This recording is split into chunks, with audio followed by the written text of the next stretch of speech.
Emily noticed something had shifted with Sarah, but it took her 3 weeks to put her finger on it. Her sister-in-law, who hadn't lifted her gaze from the floor in 2 years, was now staring out the window, as if she were waiting for something or someone.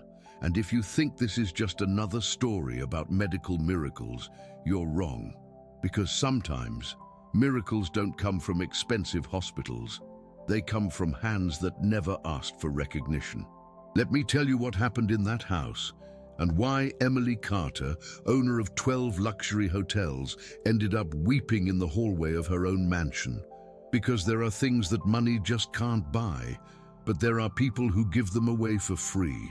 It all started 2 years earlier, on a Tuesday. Sarah Carter was 36 years old, an architect, a marathon runner. She designed buildings that won international awards. She had a life that many envied.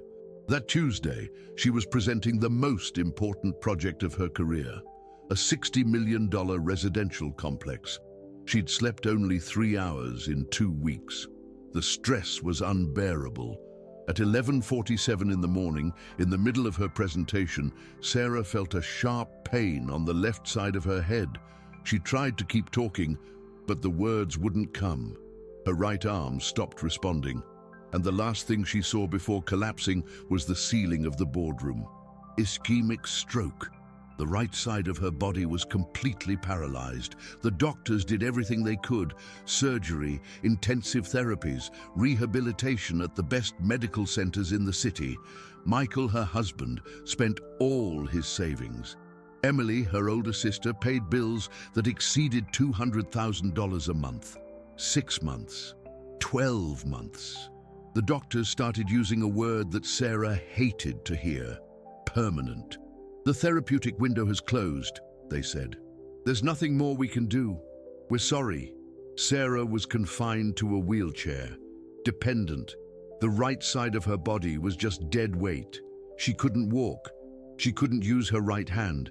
She couldn't hold a pencil to draw the buildings she once designed with such passion.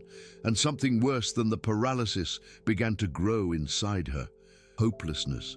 She stopped talking. She stopped looking people in the eye. She spent hours in front of the window, staring blankly, as if she were waiting for something to end or something to begin. Michael worked 14 hours a day to pay off the medical debts. He left at 6 in the morning. He returned at 10 at night. He barely had time to see Sarah, and when he did, he didn't know what to say, because every conversation ended in the same silence. Emily couldn't bear to see her like that. Her younger sister, the one who was always brighter, stronger, more full of life. But Emily had 12 hotels to manage, 300 employees, meetings she couldn't cancel, trips she couldn't postpone. So she did what money allows you to do. She hired someone to be present in her place: Maria Rodriguez, 48 years old, experienced in caring for people with disabilities, impeccable references, quiet, responsible. Emily hired her without knowing that this decision would change 3 lives. Maria arrived at the house on a Monday in February. She was wearing a perfectly ironed blue uniform, yellow cleaning gloves, a small suitcase with her personal belongings. Emily explained the tasks: helping Sarah with personal hygiene, preparing her meals, making sure she took her medication, being there if she needed anything. Maria listened in silence. She nodded. She didn't ask unnecessary questions. What Emily didn't know was that Maria had been a physical therapist for 15 years, that she had worked in rehabilitation hospitals, that she knew every muscle, every nerve, every technique to restore mobility to bodies that doctors had given up on. What Emily didn't know was that Maria had lost her professional license 4 years ago, not because of malpractice, simply because, after a devastating divorce, she didn't have the strength to renew her certification. She fell into a depression so deep that she stopped believing in herself. But she never stopped believing in her patients. When Maria entered Sarah's room for the first time, she saw something that others didn't see. She didn't see a broken woman. She saw muscles that still had memory. She saw a body that was waiting for someone who knew how to listen to it. Sarah didn't even look at her. She was sitting in her chair, looking out the window, as always. "Good morning, Sarah. My name is Maria. I'm going to be here to help you with whatever you need." Silence. Maria didn't insist. She approached slowly. She knelt next to the chair at Sarah's eye level. "I know you don't know me, but I want you to know something. As long as I'm here, you won't be alone." Sarah blinked, just for a second, but Maria noticed it. The first weeks were pure routine. Maria helped Sarah bathe, get dressed, eat. She didn't talk too much, only what was necessary, but always with a voice that conveyed something strange, calm. And every night after everyone went to sleep, Maria stayed 30 minutes extra, without getting paid, just observing. She observed how Sarah's right arm responded when she changed position. She observed if there were any involuntary reflexes, any minimal contraction. And one day, while helping Sarah lie down, Maria saw something. The index finger of her right hand moved, just a millimeter, but it moved. Maria didn't say anything. But that night in her room, she took out a blue notebook from her suitcase and wrote, "Day 1. Sarah doesn't know I used to be a physical therapist, but her muscles will remember it before her mind does." The next morning, Maria arrived an hour earlier, 5 in the morning. The house was silent. Everyone was asleep. She entered Sarah's room carefully. She woke her up gently. "Sarah, I need you to trust me." Sarah looked at her confused. "Just 1 hour, every day. No one has to know, just you and me." And without waiting for an answer, Maria began. Passive exercises, gentle movements of the right arm, minimal flexions of the knee, ankle rotations. Sarah didn't understand what was happening, but she didn't resist either, because for the first time in 2 years, someone was touching her as if her body still had a future. Maria worked in silence, with hands that were firm but delicate, as if each movement were a conversation that only the body could understand. 5:30 in the morning, Maria finished. She helped Sarah get back into bed, and no one ever knew that this hour had existed. Thus the weeks passed. Emily was too busy to notice anything. Michael arrived too late to see the changes, but the changes were happening. Emily started waking up earlier. By 6 in the morning, she was already awake, staring towards the door as if she were expecting someone. She began to smile, small smiles, when Maria entered the room. Nothing huge, but enough. And one day, after 6 weeks, Emily spoke. "Maria, thank you." Maria stopped, looked at her, and smiled. "Don't thank me just yet. We still have a long way to go." It was in the 8th week when Sarah started to notice that something was different. Emily was more awake, more present. She was eating better. She wasn't spending all day staring out the window with that empty expression anymore. Sarah thought maybe it was the weather, that Emily was finally accepting her new reality, but there was something more, something she couldn't quite put her finger on. One Saturday morning, Sarah decided to check the security cameras in the house, not out of mistrust, just out of routine. She reviewed the recordings from the previous week, and then she saw it. 5 in the morning, Maria entering Emily's room. Sarah frowned. What was a housekeeper doing in her sister-in-law's room at 5 in the morning? She fast-forwarded the video. She saw Maria helping Emily sit up. She saw strange movements, exercises, techniques that didn't seem like part of a housekeeper's normal duties. Sarah felt something strange in her stomach. It wasn't anger, it was curiosity. She kept reviewing videos day after day. Always the same thing. 5 in the morning, an hour of exercises, and then nothing. As if it never happened. Maria wasn't charging for that extra hour. She hadn't mentioned it. She hadn't asked for permission. She was simply doing it. Sarah closed her laptop. She sat in her office, thinking, why would someone do that? Why would someone arrive an hour early without pay to do something no one asked her to do? and why she, with all her money and power, had never thought about doing something like that. A week later, Sarah was in a meeting with investors when she received a text from Michael. "Emily's different. I don't know what it is, but I swear she's different." Sarah read the message 3 times, and for the first time in months, she left a meeting early.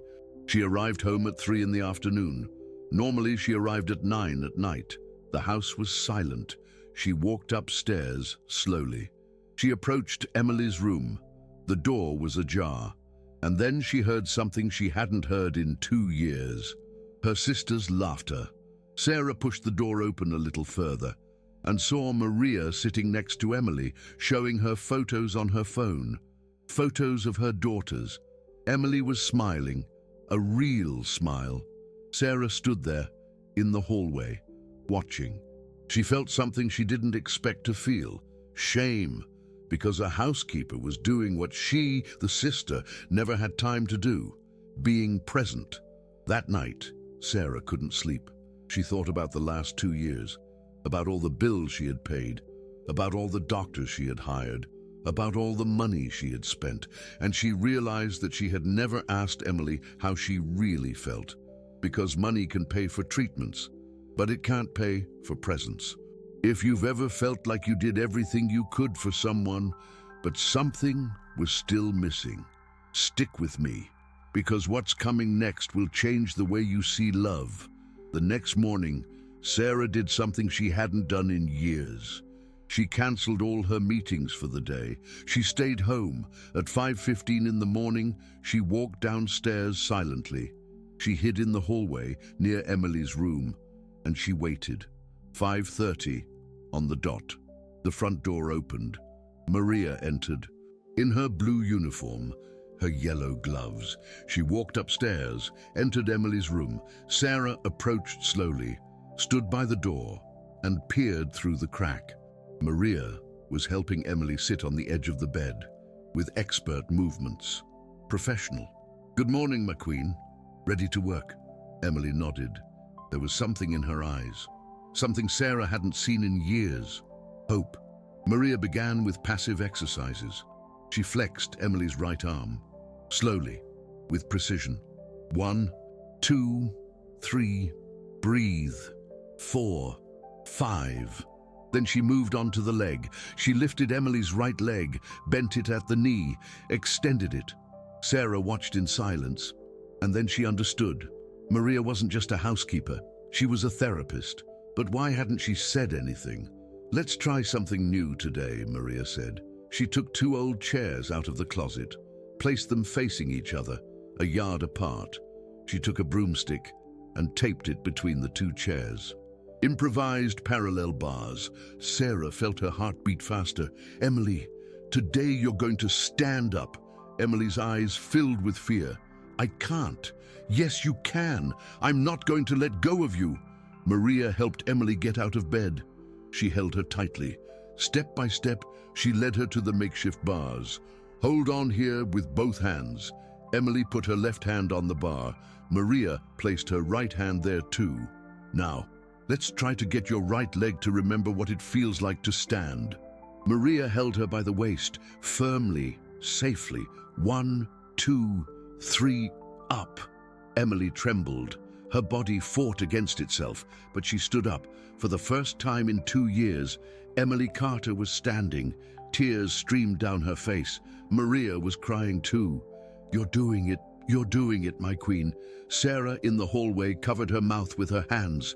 Tears fell uncontrollably because she was seeing something that no doctor had said was possible. Emily stood for 30 seconds, and then her legs gave way. Maria held her, led her back to bed. "You did it. 30 seconds. Tomorrow it will be 40. Sarah moved away from the room before they saw her. She walked downstairs, sat in the living room, and cried. She cried for all the time lost, for all the times she wasn't present, for all the moments she let pass. And she cried because a woman who earned minimum wage was giving something that she, with all her fortune, had never given: faith. When Maria came down at 7 in the morning, Sarah was waiting for her in the kitchen, Maria was surprised. "Mrs. Carter, I didn't know you were awake." Sarah looked at her, her eyes still red. "How long have you been doing this?" Maria swallowed. "Doing what, Mum?" "The physical therapy, the exercises, the bars." Silence filled the kitchen. Maria looked down. 6 months. Sarah felt a lump in her throat. "Why didn't you tell me?" Maria took a deep breath. "Because I was afraid she would fire me. I don't have an active license. I lost my certification 4 years ago. But when I saw Sarah, I knew I could still help her. So I decided to do it in secret, without charging anything. Because I'm not doing it for the money, ma'am. I do it because I know what it feels like to lose hope. And I know what it feels like when someone gives it back to you." Emily stood up. She walked over to Maria and hugged her. Maria stood motionless. She didn't know what to do. "Thank you. Thank you for doing what I couldn't do. If this story is touching you, if you feel that there are invisible people doing what many with resources don't do, please consider leaving a super thanks. It's not for me. It's so that stories like this reach more people, because the world needs to know that miracles exist and that they wear yellow gloves." Emily called Michael that same morning. "You need to come home. Now!" Michael arrived 30 minutes later, frantic. "What happened? Is Sarah okay?" "Sarah is better than okay. Come." They went up to the room. Sarah was awake, smiling. Michael looked at her, puzzled. "You look different." Emily smiled. "Maria, show him." Maria helped Sarah to stand up. She led her to the makeshift bars. Michael frowned. "What is this?" "Watch." Maria held Sarah steady. She counted to 3, and Sarah stood up. Michael froze, his wife, standing, for the first time in 2 years. He covered his face with his hands and began to cry like a child. "Sarah, you're standing." Sarah smiled through her tears. "Maria is teaching me to walk again." Michael fell to his knees. He couldn't believe what he was seeing. Emily put a hand on Maria's shoulder. "Starting today, you're no longer a housekeeper. You are Sarah's official therapist. We're going to renew your license, and I'm going to pay you what you really deserve." Maria shook her head. "I don't do it for the money, Mom." "I know, but I am going to pay you, because what you did is priceless." That afternoon, Emily did something else. She called 3 professional physical therapists. She showed them Maria's blue notebook, 180 pages of documentation, each exercise, each progress, every millimeter gained. One of the physical therapists read the notebook in silence, then looked at Maria. "This is hospital-level work. Who taught you?" Maria smiled. 15 years working in rehabilitation, before life broke me." The physical therapist nodded. "Well, life put you back in the right place. But let me tell you something no one knew. Something that even Emily didn't discover until weeks later. The real story of why Maria was doing all this." Let's go back to the first day Maria entered that room. When Maria saw Sarah for the first time, she immediately knew what kind of injury she had. Years of experience had taught her to read a body like others read books. Right hemiplegia, left hemisphere lesion, probably ischemic. That same afternoon, when everyone was busy, Maria went into Emily's office. She searched among Sarah's medical documents that were filed in a drawer. She read the reports, the MRIs, the neurologist's reports, and she found something the doctors had overlooked, a recent scientific article published in 2024. It talked about cases of motor recovery up to 3 years after the ischemic stroke. With intensive therapy, specific, constant, Sarah's doctors were following old protocols. That said, after 12 months, the window closed, but science had advanced, and Maria knew it. She kept the article. She didn't say anything to anyone, because she knew that if she mentioned she was a physical therapist without a license, she would be fired immediately. But she also knew that if she did nothing, Sarah would spend the rest of her life in that chair, waiting for a miracle that would never come. That night, Maria made a decision. She was going to break all the rules. She was going to risk her job. She was going to do therapy in secret, without permission, without charging. Because sometimes what's right isn't what's legal, it's what's human. The first few days were pure evaluation. Maria needed to understand exactly which muscles were responding, which were completely dormant, which had even a flicker of motor memory. Every morning at 5 o'clock, she repeated the same routine: passive exercises, stretches, neuromuscular stimulation with her own hands, and she documented everything in the blue notebook. Day 7, right elbow flexion, minimal response, 2 millimeters of involuntary movement.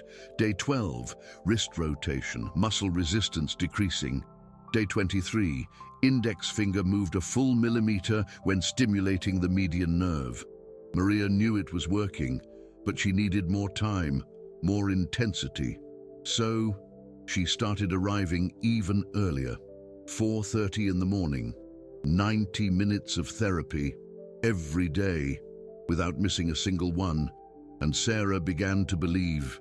At first, Sarah thought Maria was just being kind, that the exercises were part of the normal care routine. But in week 5, Maria told her the truth. "Sarah, I was a physical therapist for 15 years, and I know the doctors told you there's no hope, but they're wrong." Sarah looked at her with eyes full of fear and desire at the same time. "Do you really think I can walk again?" Maria held her hand. "I'm not going to lie to you. I don't know if you're going to walk like before, but I do know that your body has more potential than everyone believes, and I'm going to prove it to you, day by day, millimeter by millimeter." And from that day on, Sarah stopped being a passive patient. She became an active fighter. Every morning she waited for Maria with determination. "What are we going to work on today?" "Today we're going to try to get your knee to bend 5 degrees more." And they tried. Again. And again. And again. There were days when Sarah cried from frustration because her body wasn't responding the way she wanted. Maria never let her give up. The pain means you're alive. The frustration means you care. And as long as you keep feeling, we're going to keep moving forward. In week 12, Sarah managed to bend her right knee 10 degrees without help. Maria wrote it down in the notebook with tears in her eyes. Day 84, first voluntary knee flexion, 10 degrees. Sarah did it alone, but Maria knew they needed to take the next step, literally. She needed Sarah to stand up, and for that, she needed parallel bars. Professional bars cost more than $30,000. Maria earned $8,000 a month, so she improvised. One night, after everyone was asleep, Maria went down to the garage. She looked through the old things. She found 2 old wooden chairs that no one was using. She also found a broom handle and some heavy-duty duct tape. For 2 hours, she worked, measuring distances, calculating heights, testing for strength, and she built the most humble parallel bars in the world. 2 chairs, a broom handle, duct tape. But they worked. She hid them under Sarah's bed, where no one would see them, and the next morning, she used them for the first time.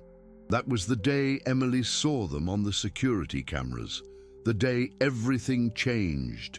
Now, think about this for a moment. If you were Maria, what would you have done? If you knew you had the knowledge to help someone, but didn't have the legal permission?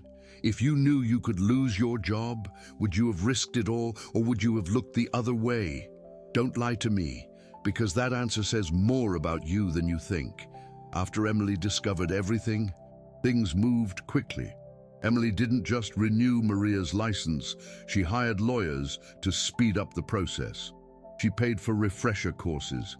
She bought professional physical therapy equipment, real parallel bars, elastic resistance bands, therapeutic balls, electrostimulation equipment.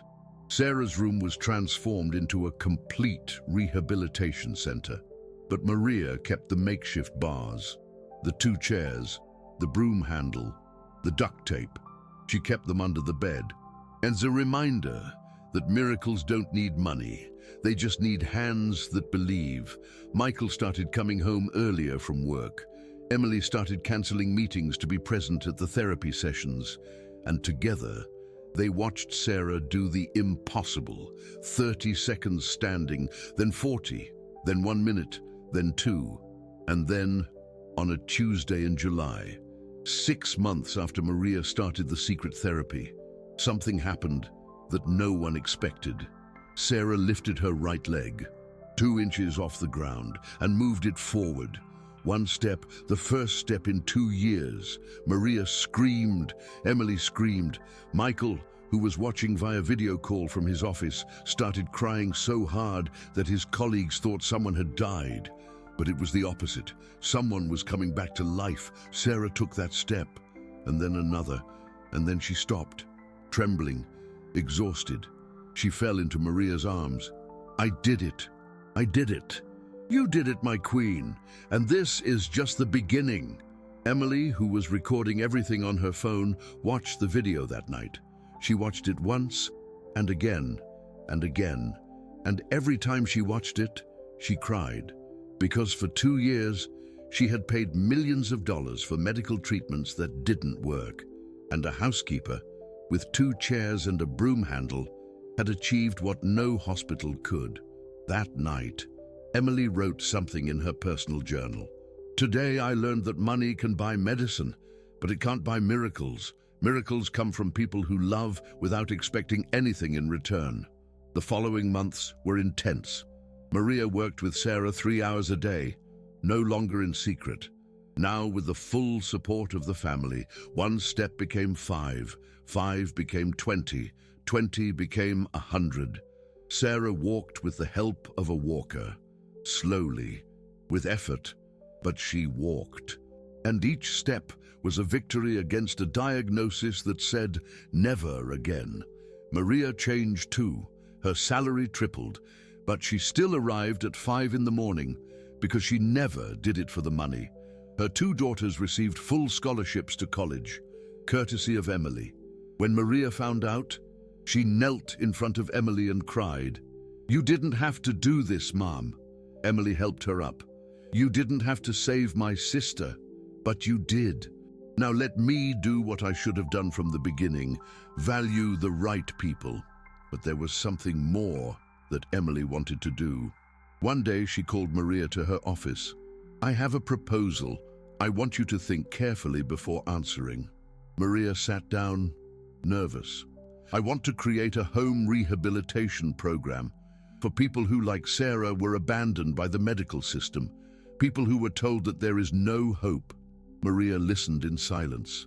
"And I want you to run it, not as an employee, as a director, with a team of physical therapists, with resources, with everything necessary to do what you did with Sarah, but on a grand scale." Maria was speechless. I don't know if I can," Emily smiled. 6 months ago, you didn't know if Sarah could walk either, and look at her now." Maria accepted, and that's how the Second Step program was born, a team of 20 physical therapists, all trained by Maria, all dedicated to working with stroke patients who had been discharged with no hope of recovery. The program was free, funded entirely by Emily. In the first year, they treated 50 patients. 42 of them regained some degree of mobility. 20 walked again. Doctors called Maria to understand what she was doing differently. She just smiled. "I'm not doing anything that isn't taught in physical therapy schools. I'm just doing it with something that can't be taught: stubborn love." But there's a moment in this story that no one has forgotten. A moment that changed everything forever. The moment when Sarah took the step that no one believed possible. Let me take you to that exact day, because what happened wasn't a clean miracle. It was painful. It was real. It was human. It was a Tuesday, 6 months and 17 days after Maria started the secret therapy. Sarah had been working for weeks on a specific goal: to take 1 complete step without help, just with the bars for balance. She had tried 147 times in the last 3 weeks. 147 times. Her leg had refused to obey completely. That morning, Maria arrived as usual, 5 in the morning, in her blue uniform, her yellow gloves. But there was something different in the air. Sarah was awake, waiting for her, with a look that Maria knew well. Absolute determination. "Today is the day," said Sarah. Maria smiled. "Then let's do it."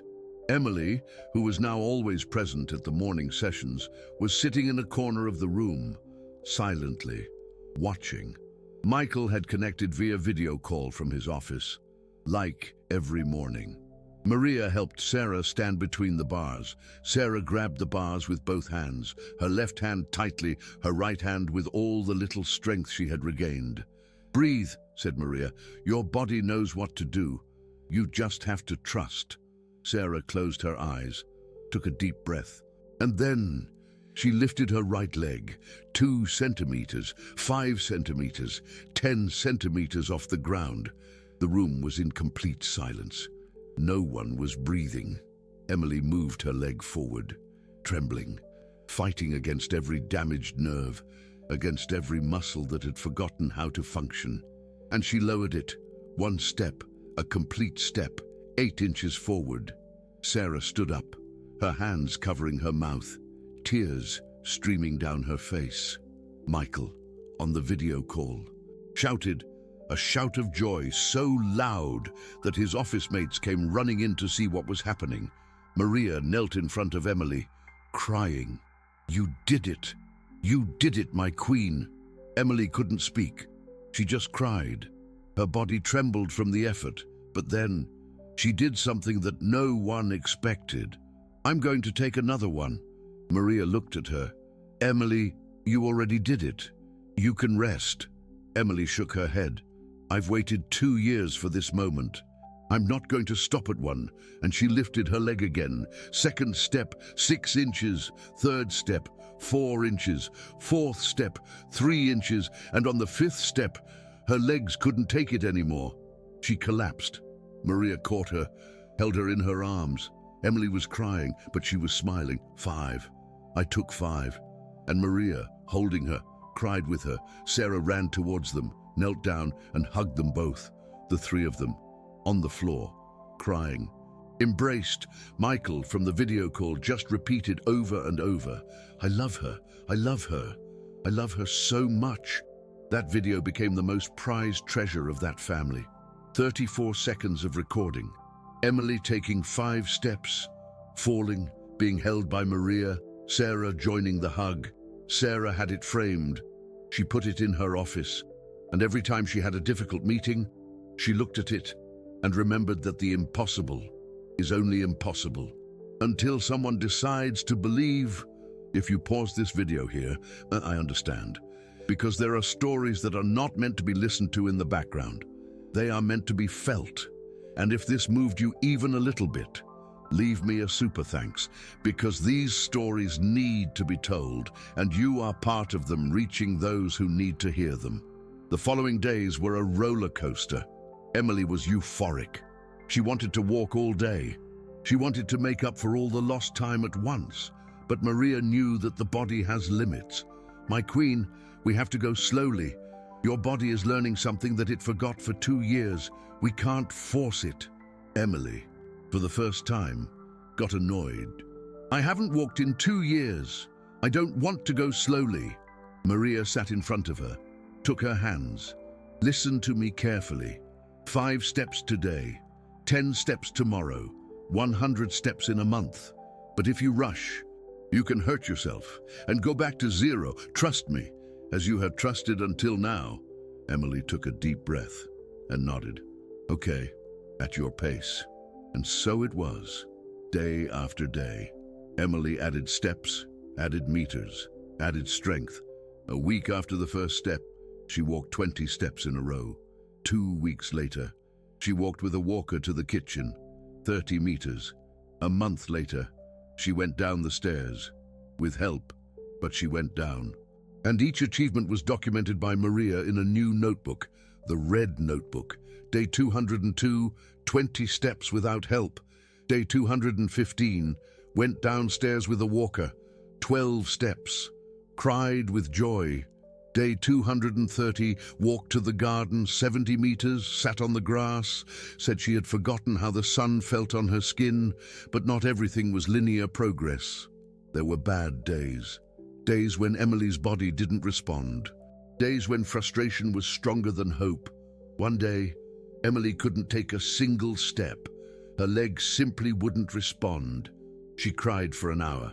"I'm going backwards. I'm losing it." Maria hugged her. "You're not going backwards. Your body is tired. Rest today. Tomorrow we'll come back." But Emily didn't want to rest. She wanted to continue. She wanted to force it, and Maria had to be firm. "No, today we rest. Trust me." Emily obeyed, reluctantly. And the next day, she was able to take 30 steps. "Maria, you were right," said Emily. "I'm always right," replied Maria with a smile, and both laughed. Sarah watched all this from close by, and something in her was changing. For years, she had been the woman who solved problems with money, hire, pay, delegate, but now she was seeing something that money could never buy. Presence, patience, unhurried love. One night, Sarah asked Maria, "How do you do it? How do you have so much patience?" Maria smiled. "Because I was broken too, Mom, and someone had patience with me. Now I'm just giving back what was given to me." "Who?" asked Sarah. Maria looked out the window. "My oldest daughter. When I got divorced, I fell into such a deep depression that I couldn't even get out of bed.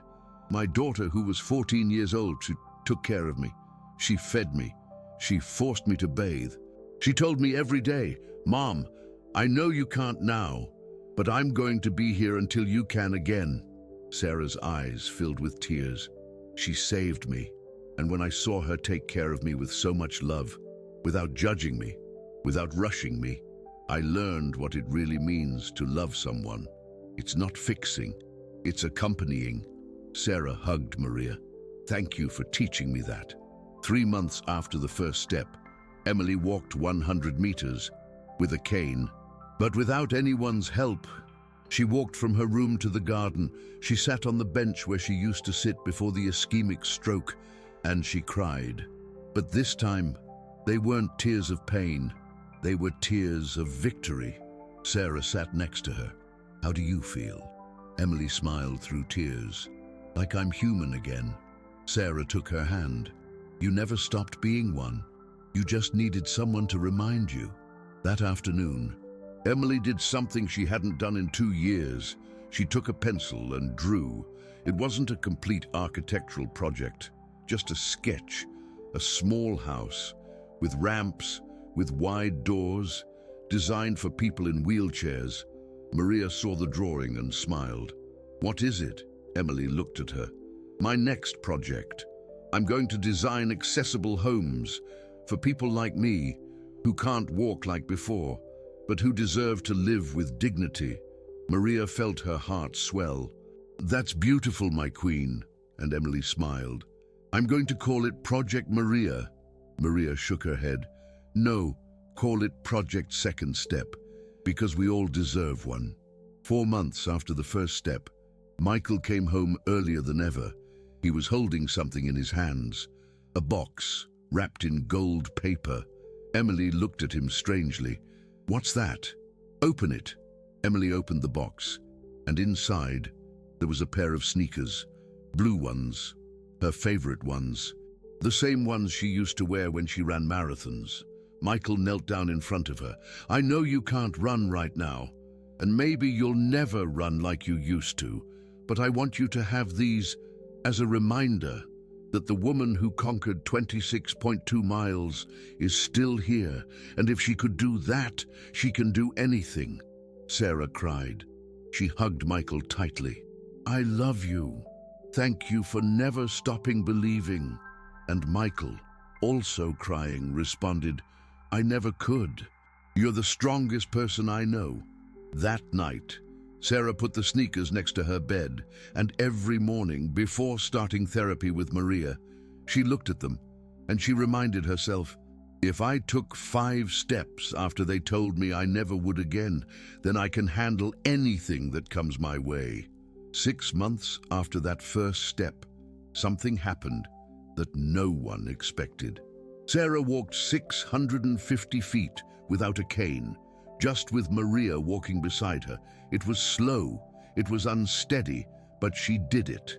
And when she reached the end, she turned to Maria.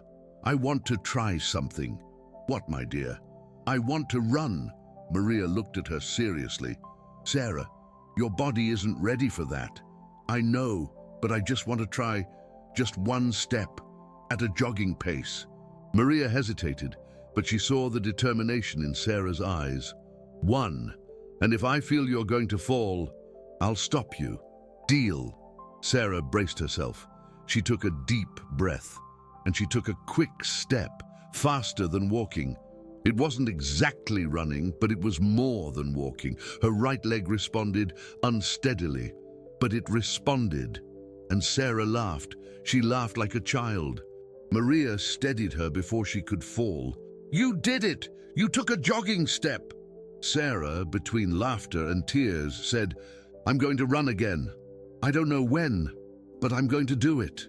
And Maria, holding her, responded, I know, because if there's one thing I've learned from you, it's that when you decide something, there's nothing that can stop you. That night, Emily wrote in her diary, today I saw my sister run for the first time in 2 years. Well, not exactly run, but it was a step faster than walking. And for her, it was like reconquering the world. And I cried. I cried because I realized that over the last 6 months, watching Maria and Sarah work together, I learned more about love than in my entire life. Love isn't paying bills. It's being present. It's believing when no one else does. It's holding on when everything is shaking. Now, let me ask you something, and I want you to answer honestly. If you didn't get goosebumps at some point in this story, if you didn't feel a lump in your throat, then maybe you don't understand what it means to see someone rise when everyone said they couldn't anymore. And that says more about you than you think. 7 months after that first step, Sarah did something that left everyone speechless. She walked 1,600 feet, alone, without help, without a cane. From her room to the front door of the house, Emily, Michael, and Maria followed her from 10 feet away, without saying a word, just watching. Sarah walked slowly, focused, with every step calculated, and when she reached the front door, she turned around. I'm ready. Ready for what? Emily asked. To live again. And at that moment, Emily understood something. For 2 years, she had seen Sarah as someone who needed to be saved. But the truth is, Sarah saved herself. Maria only gave her the tools. The family only gave her the support. But the one who decided to get up, the one who fought every morning at 5 a.m., the one who cried 147 times and tried again on the 148th attempt, was Sarah. Emily walked over to her sister. She hugged her. I'm so proud of you. And Sarah, through tears, responded, me too. For the first time in 2 years, I'm proud of myself. 8 months after that first step, Sarah did something that brought everything full circle. She went back to the hospital where they had told her she would never walk again. But this time, not in a wheelchair. She walked in with a cane, slowly, but walking. Maria was beside her. Emily and Michael followed close behind. Sarah asked to speak with the neurologist who had treated her 2 years ago, Dr. Ramirez. The doctor came out of his office, and he froze when he saw her. Sarah, you're walking, Sarah smiled. I am, doctor. Dr. Ramirez walked over. He checked her gait, her balance, her coordination, and then he looked her in the eyes. I have no words. The studies said the therapeutic window was closed. What happened? Sarah pointed to Maria. She happened. Maria Rodriguez. My physical therapist, well, she used to be my housekeeper, but it turns out she had 15 years of experience in rehabilitation, and she decided to risk her job to give me therapy in secret for 6 months. Dr. Ramirez looked at Maria. You did this. Maria nodded.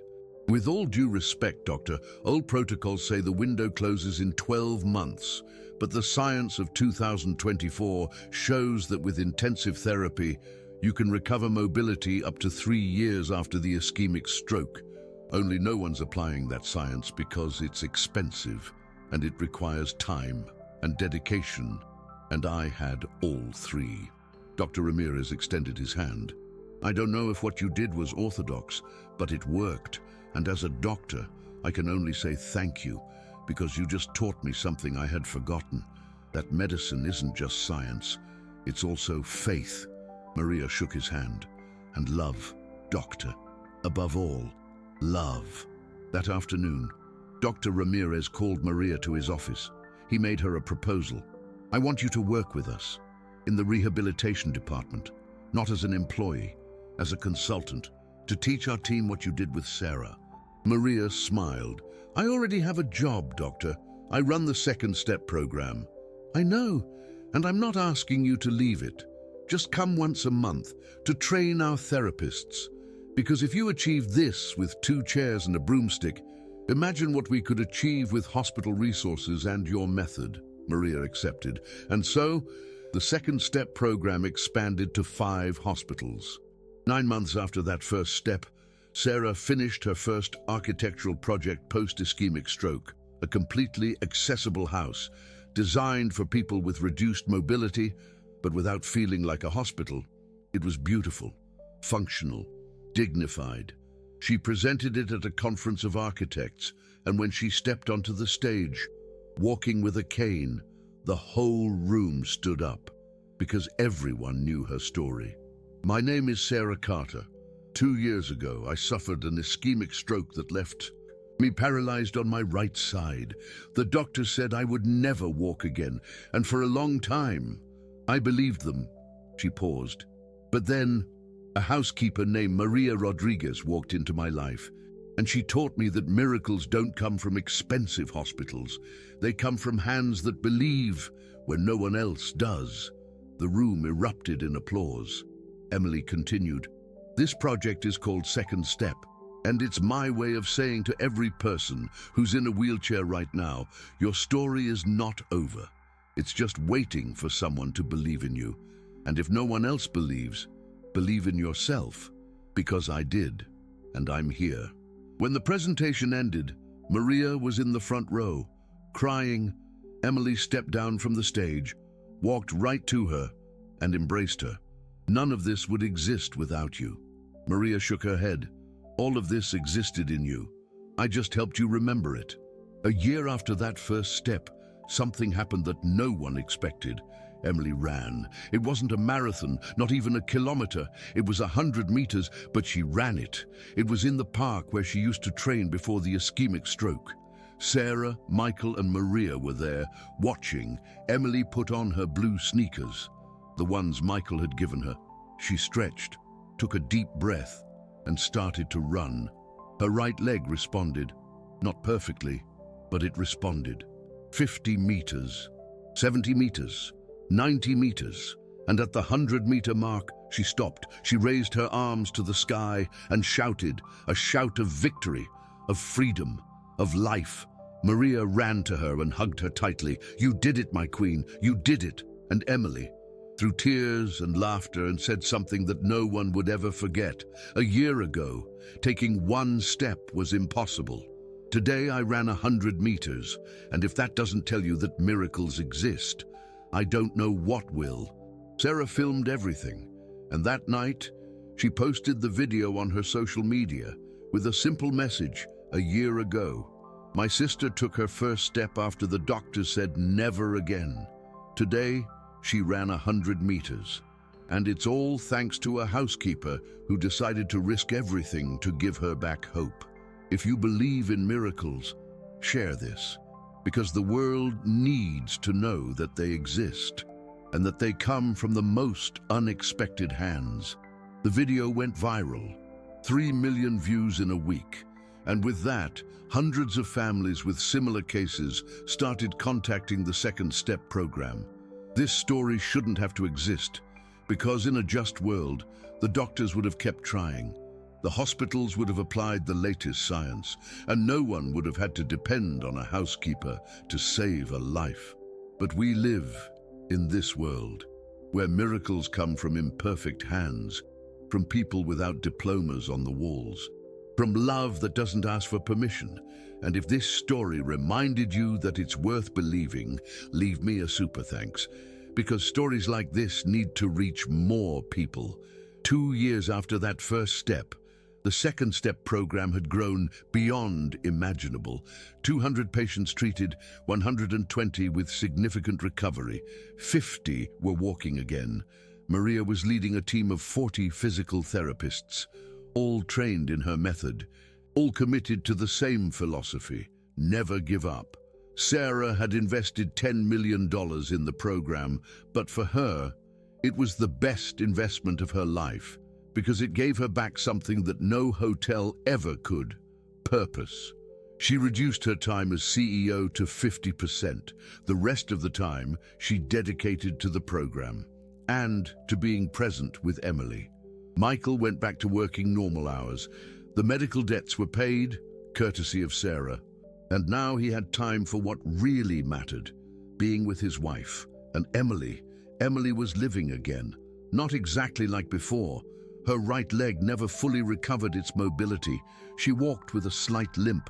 She ran with effort, but she walked, and she ran, and she designed, and she taught, and she helped other people believe that they could get back up. One day, 2 years later, Emily and Maria were sitting in the garden of the house. The same garden where Emily used to spend hours in her wheelchair, staring out the window without hope. "Maria, can I ask you something?" "Of course, my queen." "Why did you do it? Really? Why did you risk your job, your time, your energy, on someone you didn't even know?" Maria looked up at the sky, because 4 years ago, when I was at the bottom of my own darkness, my daughter told me something I'll never forget. She said, "Mum, you taught me that helping people isn't a job. It's a way of life, and even though you're broken right now, that truth is still alive in you. You just have to remember it." Maria looked at Emily, and when I saw you in that chair, with that empty look, I saw the person I used to be, someone who had forgotten that life goes on, even when everything hurts, and I thought, if someone helped me remember it, maybe I can do the same for her. Emily took Maria's hand. "You saved my life." Maria smiled. "No, I gave you the tools. You saved yourself." 3 years after the ischemic stroke, Emily did something that brought everything full circle. She ran a 5-kilometer race. She didn't win. She finished in 147th place out of 200 participants. But she crossed the finish line, walking and running, with effort, with pain, but she crossed it. And when she did, Maria was waiting for her with a homemade medal, made of cardboard, painted by hand, with a message: "First post-stroke race." "You are my hero." Emily hugged her, and they both cried. Sarah and Michael were there too, and for the first time in years, they felt whole, because they had learned something that money never taught them: that being present is worth more than paying bills, that believing is worth more than hiring experts, that loving without expecting anything in return is the only real miracle. That night, Emily wrote something in her journal. 3 years ago, I thought my life was over. Today I ran 5 kilometers, and I learned that life doesn't end when we fall. It ends when we stop trying to get up. Thank you, Maria, for teaching me that angels exist, and that some of them wear yellow cleaning gloves. Today, 4 years after the ischemic stroke, Emily is still walking, still running, still designing. She runs her own accessible architecture studio. She has designed 20 houses, all for people with disabilities, Maria continues to run the Second Step program, now in 12 cities with 100 physical therapists and 500 patients a year. Sarah continues to invest, not just money, but also time, also presence. And Michael keeps coming home early because he learned that success isn't working 14 hours. It's being present in the ones that matter. The improvised parallel bars, the 2 chairs, the broomstick, the duct tape. They are in a museum now, the Museum of Resilience, that Emily created in honor of Sarah and Maria. And every person who sees them reads a plaque that says, "Miracles don't need money, they only need hands that believe." But the real story isn't in the museum. It's in every patient who walks again, in every family that finds hope again, in every person who decides not to give up. And it's in a simple truth that everyone should know. There are invisible people all around you, people who clean, who care, who serve, and many of them have gifts you'll never see. Because no one asks them, because no one really looks at them. But if you ever take the time to see them, to know them, to value them, maybe you'll discover that the miracle you were looking for was there all along, wearing yellow gloves. Now you have 2 choices. You can close this video and forget you ever heard it. Or you can remember that small gestures save lives. That presence is worth more than money. That stubborn love overcomes medical impossibilities. And you can ask yourself, what is the story of my life that I've never told? Who helped me get up when no one else believed? And who can I help now? Because if Maria could change a life with 2 chairs and a broomstick, imagine what you can do with what you have. The story of Sarah and Maria teaches us something we all need to remember, that miracles aren't supernatural events. They're the result of human love applied with constancy. That medicine is science, but recovery is an art. And that sometimes the most powerful person in a house isn't the one with money, it's the one with faith. There are angels. Some wear blue uniforms, they wear yellow gloves. They arrive at 5 in the morning, and they do the impossible without asking for recognition, without expecting anything in return, just because they believe. And if you ever find one of those angels, don't let them go, because miracles don't come twice. They come in the hands of someone who decides to believe when no one else does.